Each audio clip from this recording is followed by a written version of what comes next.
Hello दोस्तों, नमस्कार। आप सभी का कॉस्मोस क्लासेस के ऑनलाइन प्लेटफॉर्म पर हार्दिक स्वागत, हार्दिक अभिनंदन। दोस्तों, आज हम एक ऐसा टॉपिक पढ़ रहे हैं जिसकी महती आवश्यकता पड़ती है हमारे एलडीसी में और सीईटी में। तो इन जो टॉपिक्स हैं इनको बहुत अच्छे से, बहुत प्यारे तरीके से आप समझेंगे। आज हम चालू कर रहे हैं लेटर्स, पत्र। जैसा कि आप लोगों को पता है दोस्त कि लेटर्स जो हैं, पत्र जो हैं, वो हमारे कम्युनिकेशन का माध्यम है, संचार का माध्यम है। किसका माध्यम है? हमारे संचार का माध्यम है। लेटर्स जो हैं वो कम्युनिकेशन का माध्यम है। एक मिनट रुक जाइए। लेटर्स जो हैं वो कम्युनिकेशन का माध्यम है। अरे क्या हो गया? वेट।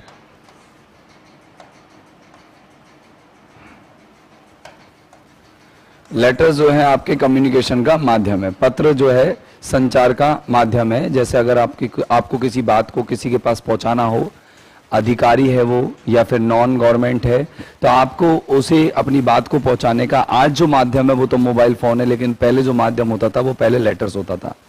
तो लेटर से ही आप अपनी बात को सब जगह पहुंचाते थे, ठीक है ना। अब बात करेंगे कि लेटर्स कितने भागों में बांटे गए, लेटर्स को कितने पैटर्न्स में बांटा गया। तो लेटर्स को दो भागों में विभाजित किया गया था।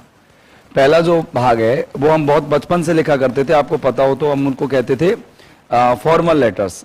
पापा को, मम्मी को या दादाजी को या चाची को पर्सनल लेटर्स जिन्हें हम कहते थे, इन्हें हम इनफॉर्मल लेटर्स में बांट देते हैं। इनफॉर्मल लेटर्स, हम इन्हें इनफॉर्मल लेटर्स में बांट देते हैं। इनको हम पर्सनल लेटर्स भी बोलते हैं, पर्सनल लेटर्स, ठीक है ना। इसके बाद जो अगला जो लेटर है वो है आपका कौन सा? अगला लेटर है आपका इम्पर्सनल लेटर, ऑफिशियल लेटर जिसे हम कहेंगे। ऑफिशियल लेटर, ऑफिशियल लेटर्स और इम्पर्सनल लेटर्स, इम्पर्सनल लेटर्स, और इन्हें हम बोलते हैं इम्पर्सनल। एक नाम से और जानते हैं इम्पर्सनल लेटर्स के अलावा, इन्हें जानते बेटा फॉर्मल लेटर्स। किस नाम से जानते हैं इन्हें? फॉर्मल लेटर्स के नाम से भी जानते हैं, ठीक है ना। फॉर्मल लेटर्स के नाम से भी जानते हैं। तो तीन तरह के लेटर हो गए, जो व्यक्तिगत तरीके से लिखे जाते हैं, जिनमें आम बोलचाल की भाषा यूज की जाती है, जिनको हम अपने रिलेटिव्स को लिखते हैं, अपने फ्रेंड्स को लिखते हैं। तो देखो ये जो लेटर्स हैं आपके, ये लिखे जाते हैं रिलेटिव्स को, ये लिखे जाते हैं अपन के फ्रेंड्स को, है ना। और ये आपके कोई भी जैसे क्लोज जो रिलेशनशिप होती है आपकी, उनको लिखे जाते हैं, क्लोज रिलेशनशिप।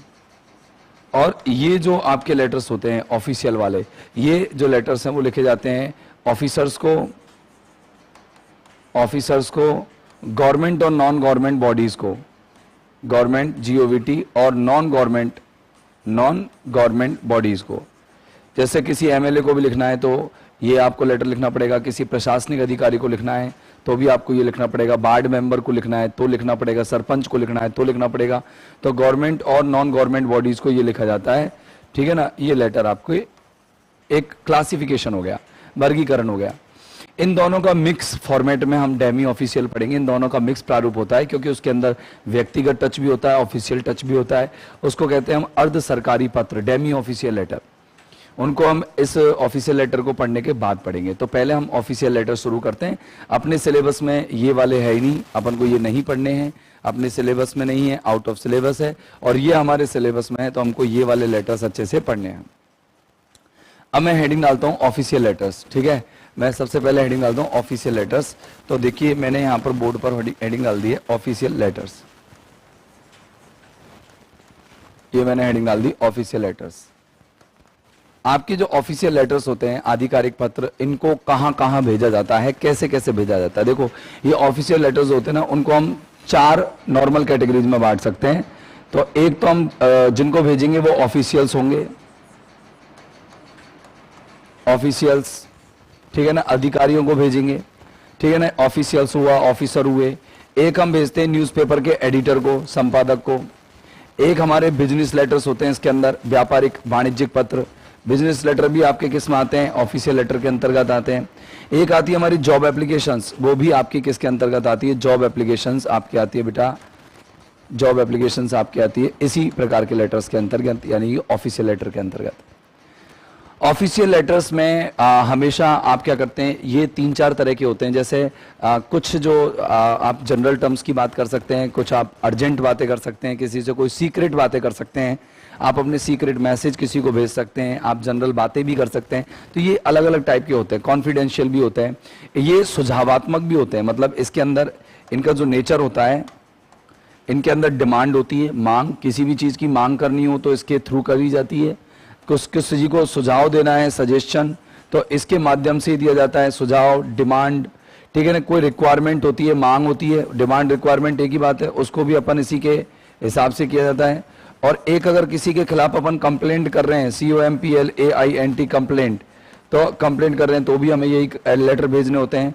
अगर हम किसी प्रकार की अर्जेंसी बता रहे हैं, इमरजेंसी बता रहे हैं, तो अर्जेंसी और इमरजेंसी के लिए भी अपन इसी प्रकार के, इमरजेंसी और अर्जेंसी के लिए भी अपन इसी प्रकार के क्या लिखते हैं, लेटर लिखते हैं। इसके अलावा ये अर्जेंसी इमरजेंसी हो गई, कंप्लेंट हो गया। अगर अपन को किसी प्रकार का इन्फॉर्मेशन अगर किसी अधिकारी के पास पहुंचानी है तो इन्फॉर्मेटिव भी होते हैं। ये इन्फॉर्मेशन अपन पहुंचाते हैं तो इन्फॉर्मेटिव होते हैं, ठीक है बच्चों, ये इन्फॉर्मेटिव भी होते हैं। तो अपन को याद रखना है कि इनके अंदर मांग होती है, एक प्रकार का सुझाव होता है इनके अंदर। क्या क्या होता है, हिंदी में लिख दूं? एक तो होती है इनके अंदर मांग, डिमांड, एक इनके अंदर सुझाव, ठीक है ना, सुझाव। इसके अलावा इनके पास जो होता है वो होती है आवश्यकता, कि किस चीज की आवश्यकता है वो भी आप दे सकते हैं इसके अंदर। इसके अलावा इसमें शिकायत भी आप बता सकते हैं कि अपनी शिकायत क्या है। इसके अलावा आप कितनी अति आवश्यकता किसी चीज की है तो वो बता सकते हैं, आपातकालीन स्थिति को बता सकते हैं, अति आवश्यकता और आपातकालीन स्थिति को इसमें बता सकते हैं। इसके अलावा अपन सूचनाएं या इस लेटर के माध्यम से पहुंचा सकते हैं, राइट। ये आपके कैसे लेटर हो गए, ये आपके ऑफिशियल लेटर्स हो गए। अब ऑफिशियल लेटर्स में एक सेटअप बनता है कि भाई क्या क्या चीजें ऑफिशियल लेटर में होनी चाहिए। लैंग्वेज कैसी होनी चाहिए, स्टाइल कैसा होना चाहिए, स्ट्रक्चर कैसा होना चाहिए, ये सारी चीजें अपन अभी 1 to 1 एक बार देखते हैं। तो पहले ऑफिशियल लेटर के फॉर्मेट में क्या क्या चीजें आती हैं वो देख लेते हैं, फिर इनके अपन एक साथ कंबाइंड क्वेश्चंस भी करेंगे। तो लेटर सी, कैसे एक ऑफिशियल लेटर का फॉर्मेट होता है। तो देखो मैं आपके सामने एक औपचारिक रूप से एक फॉर्मेट लेकर के आया हूं, आप उसे देखिएगा फॉर्मेट कैसा है। एक मिनट,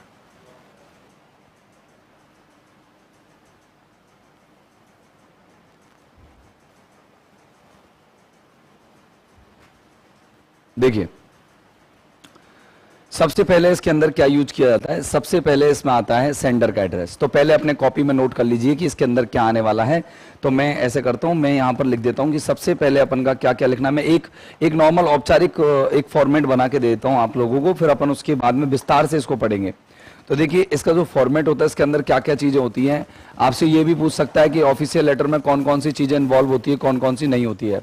तो मैं ऑफिशियल लेटर्स में जो चीजें इन्वॉल्व होती है उनका नाम मैं आपको लिख के देता हूं। देखो सबसे पहले होता है इसमें सेंडर, इसमें सबसे पहले होता है सेंडर्स एड्रेस, इसमें भेजने वाले का पता होता है सबसे पहले, राइट। सेंडर का एड्रेस फुल फॉर्म में होता है मेल, फैक्स वगैरह सारी चीजें, टेलीफोन नंबर वगैरह सब कुछ लिखा जाता है इसके अंदर। दूसरी जो चीज होती है इसकी होती है date of writing. Date of writing, जिस तारीख को लिखा जाता है, ये सबसे इंपॉर्टेंट पॉइंट रह गया आपका। डेट ऑफ राइटिंग एक इंपॉर्टेंट पॉइंट है। आप में पूछा जाता है किस फॉर्मेट में डेट लिखी जाती है, अपन उस फॉर्मेट की चर्चा करेंगे, डेट ऑफ राइटिंग। तीसरा जो इसके अंदर पॉइंट रहता है बेटा, वो तीसरा पॉइंट रहता है रिसीवर्स एड्रेस। अब रिसीवर के एड्रेस में क्या क्या लिखा जाता है ये आप थोड़ा सा ध्यान से सुनेंगे, एक एक उठा लेंगे अपन। एक जनरल आपको आइडिया दे देता हूं, फिर अपन एक एक को उठा लेंगे। चौथा जो पॉइंट है इसमें आता है फिर वो सैल्यूटेशन। अपन रिसीवर के लिए एक सैल्यूटेशन यूज करते हैं। सैल्यूटेशन से पहले सब्जेक्ट आ जाती है, विषय, सब्जेक्ट। सब्जेक्ट किस मैटर पर लिख रहे हो आप, क्या क्यों लिख रहे हो, रीजन बताना पड़ता है आपको। पांचवा फिर आता है सैल्यूटेशन। सैल्यूटेशन, सैल्यूटेशन कैसे लिखे जाते हैं ये भी अपन चर्चा करेंगे। इसके बाद आती है मैसेज, छठे नंबर पे message. Main body, main body भी कहते हैं इसको, मेन मैसेज या मेन बॉडी भी कहते हैं, मेन बॉडी।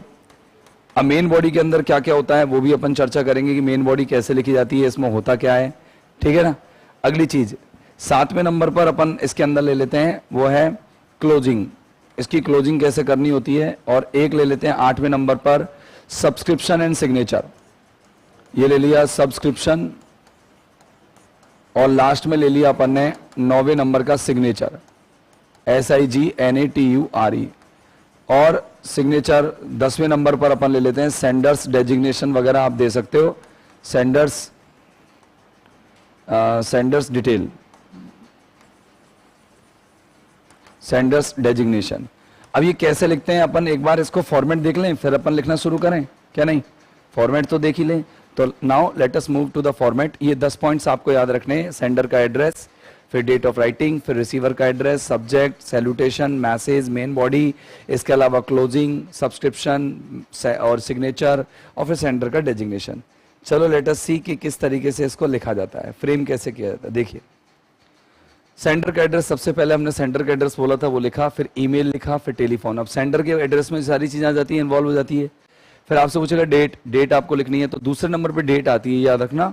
तीसरे नंबर पे रिसीवर का एड्रेस आता है, प्राप्त करने का वाले का पता क्या है।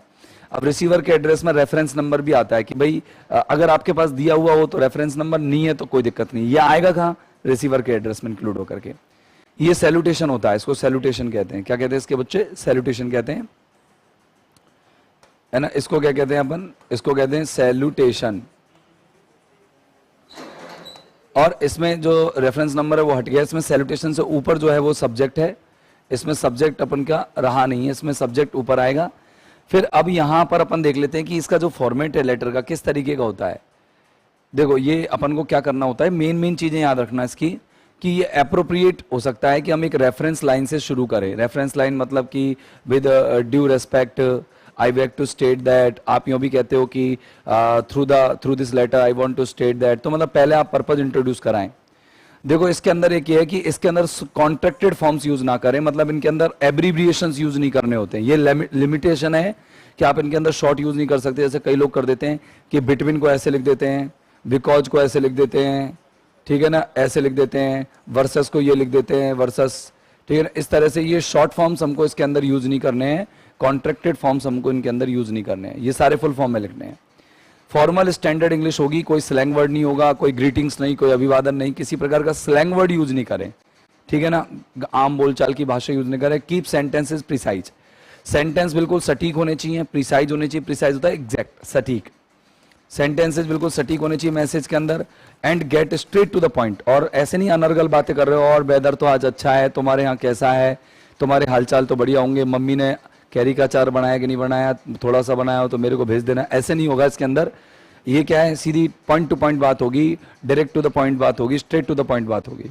इफ कंप्लेनिंग, अगर इसमें शिकायत कर रहे हैं तो थोड़ा सा ऐसा नहीं कि नहीं मैं फोड़ दूंगा तेरा माथा आकर के, तू ऑफिस में बैठा रहता है इसी में ये और वो, ऐसा धमकी गाली नहीं देनी, उसको बड़े विनम्र तरीके से इंटेलिजेंट वोकैबुलरी के साथ आपको ये लेटर लिखना है। अब देखो फिर बाद में जब अपन ने जो पर्पस लिख दिया, अपनी बॉडी लिख दी, मैसेज लिख दिया, तो फिर अपन सम अप करेंगे, मेन पॉइंट को लिखेंगे, स्टेट करेंगे, और अपन ये क्या लिख रहा है, that you look forward to a response to your letter, query, complaint etcetera be if appropriate. फिर एक बार देख लो कि अपन ने सारी चीज लिखी है वो सही लिखी है कि नहीं।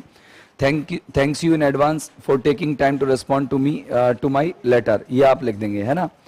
फिर लास्ट में yours faithfully, yours sincerely, yours truly ऐसे लिखे जाते हैं, मैं आपको बता दूंगा। If greeting is to mister, missus, madam, if name is given, अगर आप लिख सकते हो योर्स फेथफुली और सर है ना, योर्स फेथफुली सर, लेकिन अपन को ये लिखना नहीं है यहाँ पर, अगर ये चीजें लिखनी नहीं है आपको, इसके नाम नीचे ये लिखना है, ठीक है ना, ओके, नीचे ये लिखना है। मैं और एक और फॉर्मेट आपको बना के ही दे दूंगा प्रॉपर। तो सबसे पहले अपन लिखना शुरू करते हैं सेंडर का एड्रेस। सेंडर के एड्रेस में क्या क्या चीजें आती हैं, एक बार ये सारी चीजें डिनोट कर लो कि सेंडर के एड्रेस में क्या क्या चीजें आती है। ये लिख लिया सेंडर्स एड्रेस, सेंडर्स एड्रेस को हेडिंग बना लो, सेंडर्स एड्रेस, भेजने वाले का पता। सेंडर का एड्रेस कैसे आता है साहब, समझो।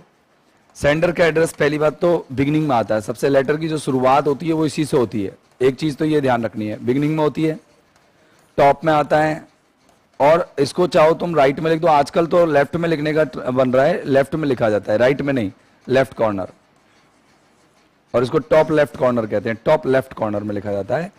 इसके अंदर क्या क्या आता है, इसके अंदर देखो सेंडर का जैसे स्ट्रीट नेम, स्ट्रीट लोकेशन आती है मेन, तो लोकेशन कहाँ है इसकी, लोकेशन के बाद उसके कॉन्टेक्ट नंबर आएंगे, मोबाइल नंबर, मोबाइल नंबर के बाद उसके अपन को क्या लिखने होते हैं, फैक्स नंबर, फैक्स नंबर के बाद नंबर, फैक्स नंबर हुआ, ईमेल नंबर हुआ, आप कुछ भी इसके अंदर लिख सकते हैं। फैक्स नंबर है, ईमेल नंबर है, बहुत सारी चीजें होती हैं जो आप इसके अंदर लिख सकते हैं।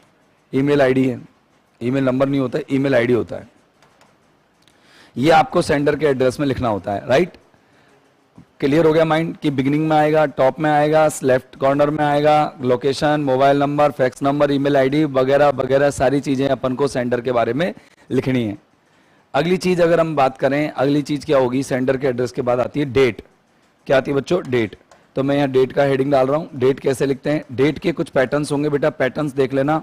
डेट कैसे लिखी जाती है? एक तरीका, जैसे आज कोई भी डेट हम मान ले, काल्पनिक मान ले, 1 जनवरी 2024 मान लेते हैं, 1 जनवरी 2024। तो अब कैसे लिखेंगे? या तो ऐसे लिख दो 01 जनवरी और 2024। ये तो इजी वे हो गया, ये सही है, ठीक है ना। एक तरीका ये होता है कि आपने लिखा 1 जनवरी, ऐसे 1 जनवरी। अब जैसे ही इसको आप ऑर्डिनल नंबर यानी क्रमांक संख्या बनाओगे, जैसे 1st, 2nd, 3rd, 4th, 9th, 7th, 11th, 12th, 31st, ऐसे आप ऑर्डिनल नंबर बनाओगे तो आपको यहाँ कॉमा लगाना पड़ेगा 2024। एक तरीका आपका ये और होता है, जनवरी पहले महीने का नाम लिखा जनवरी और फिर लिखा अपन ने 01 और फिर कॉमा लगा करके 2024। ये तीनों पैटर्न जो हैं डेट के बिल्कुल राइट हैं। आप और कोई पैटर्न अगर यूज करते हो, जबरदस्ती कॉमा लगाते हो, तो वो गलत माना जाएगा। ये आपको लेफ्ट कॉर्नर में ही लिखनी होती है और सेंडर के एड्रेस के बाद आती है। तीसरा जो इसके अंदर पॉइंट है, मैं इसमें पेज बढ़ा लेता हूं, 1 मिनट रुक जाइए।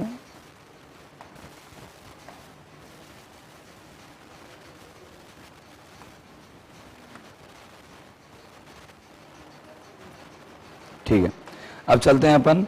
इसके अंदर जो तीसरा पॉइंट है वो रिसीवर का एड्रेस। क्या है तीसरा पॉइंट? रिसीवर का एड्रेस। तो मैं हेडिंग डाल देता हूं रिसीवर्स एड्रेस। ये हो गया receiver's address. Is it okay? अब रिसीवर्स एड्रेस में आपको क्या ध्यान रखना है?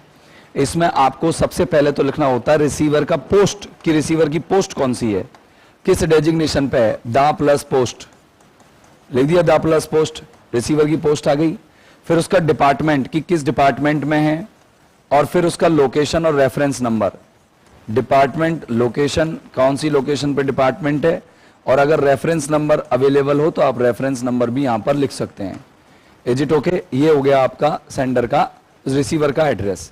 आपको रिसीवर के बारे में इतना सही लिखना है, ज्यादा कुछ नहीं। अब आते हैं चौथे पॉइंट पर। चौथा पॉइंट है हमारा, जो मेजर पॉइंट है वो सब्जेक्ट है। सब्जेक्ट क्या होता है?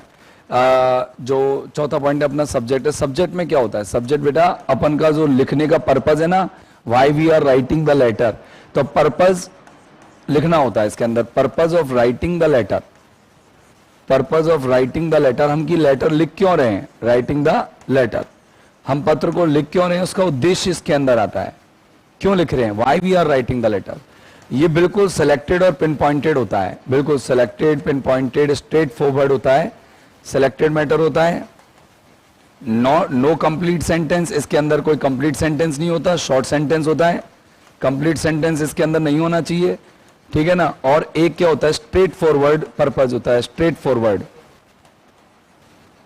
Straight forward. पिन पॉइंटेड बातें होती हैं, ऐसे नहीं कि अपन ने स्ट्रेट फॉरवर्ड बातें नहीं की, मतलब घुमा फिरा के बातें कर रहे हैं अपन। सब्जेक्ट बिल्कुल सिंपल होता है, नॉट मोर देन 1 और 2 लाइन्स, ठीक है ना। आपको इसको नॉट मोर देन, इसको 1 या 2 से ज्यादा लाइन ना करें, नॉट मोर देन 1 और 2 लाइन्स। वैसे तो एक ही लाइन में बहुत होता है ये, लेकिन अगर मान लो किसी कारण से आपका पेज जो है छोटा है लेटर का, तो आप इसको डबल पेज में भी यूज, डबल लाइन में भी यूज कर सकते हैं।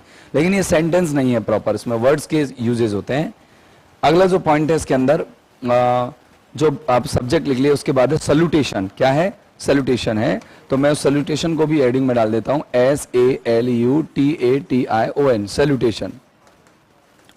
सर ये सल्यूटेशन क्या होता है बेटा? अपन जैसे कोई भी अपन जिसको सेंडर, जो सेंडर जिसको संबोधित करता है वो होता है, मतलब रिसीवर। रिसीवर का लिए क्या यूज करेंगे?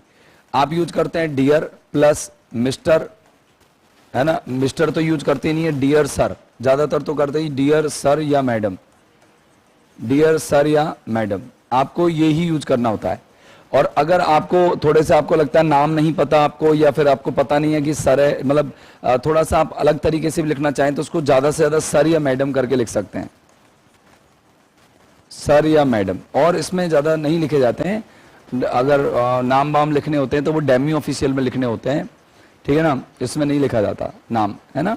अब ऑफिशियल लेटर कोई बड़ा अधिकारी छोटे अधिकारी को भेज रहा हो तो वो ऐसे कर सकता है कि डियर मिस्टर, ज़्यादा से ज़्यादा मिस्टर और मिस यूज कर सकता है, मिस्टर, मिसेज या मिस्टर, और फिर नेम यूज कर सकता है, ठीक है ना, ज़्यादा से ज़्यादा।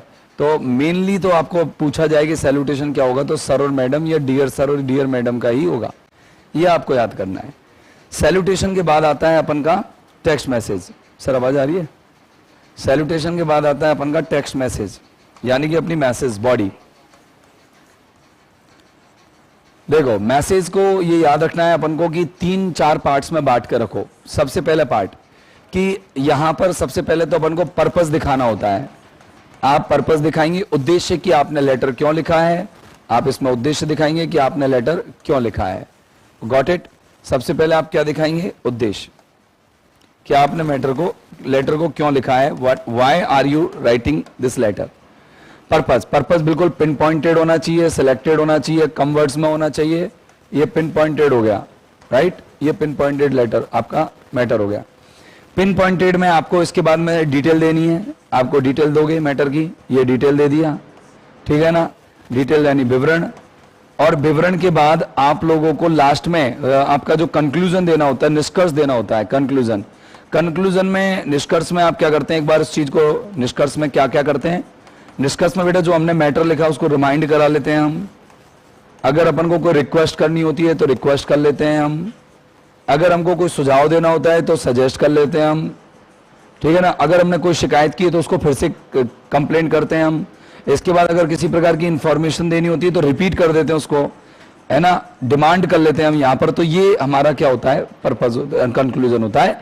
और उसको समअप करते हैं हम लास्ट में, समअप कर देते हैं। तो लास्ट में हम उससे डिमांड कर लेते हैं कि ऑन बिहाफ ऑफ दिस मैं ये उम्मीद करता हूं कि आप ये काम कर देंगे। तो आप यहां पर फाइनली उनसे एक रिक्वायरमेंट कर लेते हैं, वो रिक्वायरमेंट यहां आ जाती है, ठीक है ना। इसके बाद आपको कुछ एक टर्म्स जो हैं एक्स्ट्रा लिखने पड़ते हैं मैसेज के अंदर। लास्ट में जो होता है वो होता है, आप उसको थैंक्स बोलते हैं। तो इसमें समअप में आप बोलते हैं थैंकिंग यू इन एडवांस। अगर आप किसी से काम करवा रहे हैं कोई, तो आप उसको एडवांस में थैंकिंग यू दें। और इन एंटीसिपेशन भी दे सकते हैं, एंटीसिपेशन, ये वाला वर्ड भी यूज किया जाता है, एंटीसिपेशन। अगर आप ना यूज करना चाहें तो सिर्फ थैंकिंग यू पे ही काम खत्म कर सकते हैं, इसके लिए आपको ये सब कुछ लिखने की जरूरत नहीं है। तो आपके पास मैंने 2 पॉइंट्स लिख दिए। तो ये आपका पूरा टेक्स्ट बॉडी होता है, ये पूरा मैसेज होता है। इसके बाद अपन चलते हैं अगली चीज पर, उसको कहते हैं सब्सक्रिप्शन। ये सबसे इंपॉर्टेंट टॉपिक रहेगा इसके अंदर, सब्सक्रिप्शन कैसे लिखा जाता है। देखिए सब्सक्रिप्शन कैसे लिखा जाता है, ध्यान से सुनना आप, कि SUBSCRIPTION सब्सक्रिप्शन का खास मैटर रहेगा आप लोगों के लिए याद रखने का।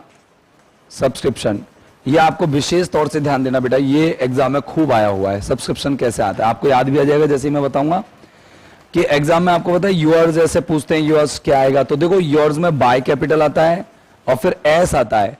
और आपको एग्जाम में ऐसे नहीं करना कि ये ऐसे करके दे देते हो एग्जाम में ऐसे, तो ये गलत होगा, ठीक है। आपको सीधा वाई कैपिटल लिखना है, बड़ा लिखना है, और फिर एस को बिना अपोस्ट्रोफ के लगाना। प्रोनाउन है इसमें तो अपोस्ट्रोफ लगेगा ही नहीं।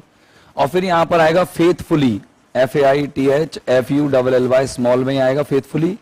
चाहो तो आप ट्रूली यूज कर सकते हैं, इसके अलावा आप चाहो तो यहां पर फेथफुली, ट्रूली और अफेक्शनेटली तो नहीं, एक सिंसियरली यूज कर सकते हैं, SINCERELY। मेनली जो शब्द यूज होता है वो फेथफुली यूज होता है। एग्जाम में ट्रूली और फेथफुली से ही क्वेश्चन पूछा जाएगा। ट्रूली में ई नहीं आएगा, ध्यान रखना कि यहां पर आपका योर्स फेथफुली और ट्रूली, ये आपका सब्सक्रिप्शन होता है। सब्सक्रिप्शन के बाद अपन का जो मेन पॉइंट होता है वो होता है सिग्नेचर। क्या होता है इसके बाद? सिग्नेचर। ये हमने SIGNATURE। सिग्नेचर में क्या आता है बेटा? सिग्नेचर में अपन को लिखना होता है सेंडर का नेम और सेंडर की पोस्ट। सेंडर्स नेम और सेंडर की पोस्ट, ये पोस्ट हो गई डेजिग्नेशन। इसको पोस्ट भी कहते हैं और डेजिग्नेशन भी कहते हैं। मैंने जहां पर ये 10वां पॉइंट बनाया था डेजिग्नेशन। लास्ट में एक पॉइंट और याद रखना है कि ये जो ऑफिशियल लेटर्स होते हैं अपन के, इसमें एनक्लोजर्स भी जाते हैं, दस्तावेज जा सकते हैं, दस्तावेजों को आप एनक्लोजर्स के अंदर ले जाते हैं। तो इसमें नेक्स्ट पॉइंट होगा अपन का, नेक्स्ट पॉइंट है एनक्लोजर। एनक्लोजर्स के अंदर जाते हैं बेटा, इसके एनक्लोजर्स के अंदर जाते हैं, इसमें डॉक्यूमेंट्स, कुछ डॉक्यूमेंट्स अटैच कर रहे हैं। जैसे मान लो आपने एप्लीकेशन दी कि साहब हमारी जो फाइल थी फलानी, जो भी फाइल थी हमने ये लगाई हुई थी और ये रिजेक्ट हो गई, तो आप फाइल की फोटोकॉपी दोगे आप, तो वो आपकी क्या हो जाएगी, उसके अंदर अटैच हो जाएगी, फोटोकॉपीज अटैच होती है। तो डॉक्यूमेंट्स की क्या होती है, इसमें मूल प्रति नहीं होती, फोटोकॉपीज होती हैं। क्या होती है, फोटोकॉपीज होती हैं, कितनी भी हो सकती है, उसका डिटेल आप दे सकते हैं। इसके एनक्लोजर में अपन रिज्यूमे अटैच कर सकते हैं, अगर अपन जॉब एप्लीकेशन दे रहे हैं तो। इसमें अपन क्या कर सकते हैं, प्राइज लिस्ट, या फिर अपन जैसे बिजनेस लेटर दे रहे हैं तो अपन यहाँ पर क्या है कि अपनी जो आइटम्स हैं, आइटम्स लिस्ट अपन दे सकते हैं, यहाँ पर आइटम लिस्ट, ठीक है ना। यहाँ पर आप कुछ भी एक्स्ट्रा दे सकते हो, उस एनक्लोजर के अंदर पूरी डिटेल दे सकते हो, बाकी का फ्रंट पेज पर आपका लेटर आ जाता है, फ्रंट पेज पर आपका लेटर आ जाता है। अब इसमें स्ट्रिक्टली जो रूल्स फॉलो होते हैं, वो क्या क्या रूल्स फॉलो होते हैं, वो थोड़ा सा ध्यान रखने वाली बात है। क्वेश्चन वहां से आता है कि रूल्स कैसे फॉलो होते हैं।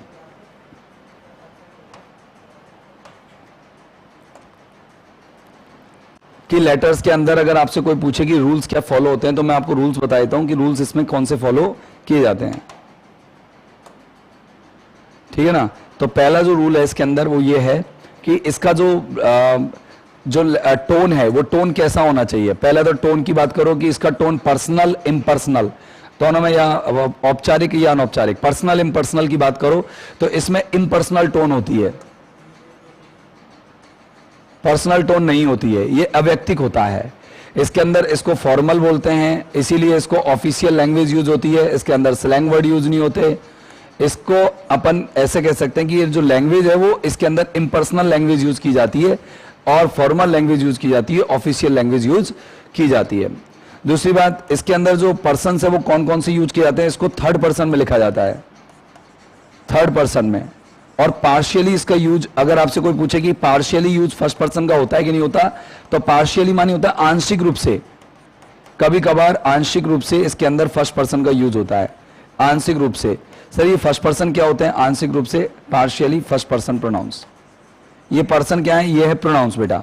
सर ये प्रोनाउंस क्या होते हैं, प्रोनाउंस का मतलब होता है, जैसे अपन याद करते हैं ना ही सी इट, तो अपन ही शी इट दे, ओके ये यूज करते हैं इनके अंदर। या फिर नाउन डायरेक्ट, है ना, यू यूज नहीं करते, नाउन यूज करेंगे, है ना, ये ही शी इट दे नाउन। और ये जो फर्स्ट पर्सन होता है इसके अंदर अपन आई और वी यूज कर सकते हैं, लेकिन ये प्रॉपरली प्लूरल रहते हैं, मतलब प्लूरल वाला यूज करेंगे, यानी ज्यादातर दे यूज करेंगे या फिर वी यूज करेंगे। तो प्लूरल प्रोनाउंस आर यूज्ड, है ना, रिटन इन प्लूरल स्टाइल, इसको ज्यादातर प्लूरल स्टाइल में लिखा जाता है, written in plural style. Impersonal होता है तो इसके अंदर स्लैंग वर्ड्स यूज नहीं होती, फालतू की लैंग्वेज नहीं होती, पिन पॉइंटेड होता है, प्रीसाइज होता है। तो एक इसका जो पैटर्न है वो ये भी है कि इसके अंदर स्ट्रक्चर जो होती है, इसकी स्ट्रक्चर जो होती हैं, ठीक है ना, वो पिन पॉइंटेड होती हैं, प्रीसाइज होती है, सटीक सेंटेंस होते हैं, precise sentences, precise sentences. Short होता है, लंबा नहीं कर सकते आप, शॉर्ट बॉडी होती है, छोटी बॉडी होती है। और इसके अलावा शॉर्ट बॉडी भी कह सकते हैं इसको, और अपन इसको कह सकते हैं कंसाइज मैटर। कंसाइज मानी बेटा क्या होता है, संक्षिप्त, CONCISE, CONCISE, कंसाइज। कंसाइज बेटा क्या होता है, संक्षिप्त होता है। क्या होता है, संक्षिप्त। इसके अंदर संक्षिप्त मैटर होता है, संक्षिप्त बॉडी के, प्रिसाइज मैटर, कंसाइज मैटर, ठीक है ना। जो इसके अंदर ग्रामर यूज होती है, वो ग्रामर क्या होती है, परफेक्ट ग्रामर यूज होती है। ग्रामर जो है इसके अंदर परफेक्ट यूज होती है, ऐसे नहीं जैसे ऐसे लिख सकते हो, परफेक्ट यूज होती है। इसको बड़े पोलाइट वे में लिखा जाता है, पोलाइट, है ना। इसके अंदर पोलाइट और हम्बल लैंग्वेज में लिखा जाता है, पोलाइट और हम्बल, HUMBLE।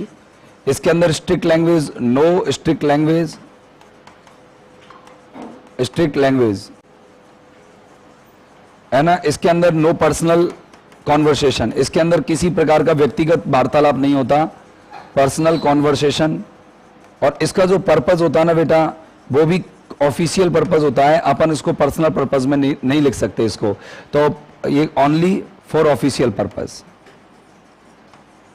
बस इससे संबंधित ही क्वेश्चन आते हैं, और अगर क्वेश्चंस आते हैं कुछ तो अपन क्वेश्चंस के अंदर डिस्कस कर लेंगे, ठीक है ना। तो ये अपन का क्या हो गया, अपन का आज का मैटर हो गया। लेटर आपके अच्छे से समझ में आ गए होंगे बेटा कि लेटर कैसे लिखे जाते हैं, और वो भी अपन ने पढ़े हैं सिर्फ ऑफिशियल लेटर।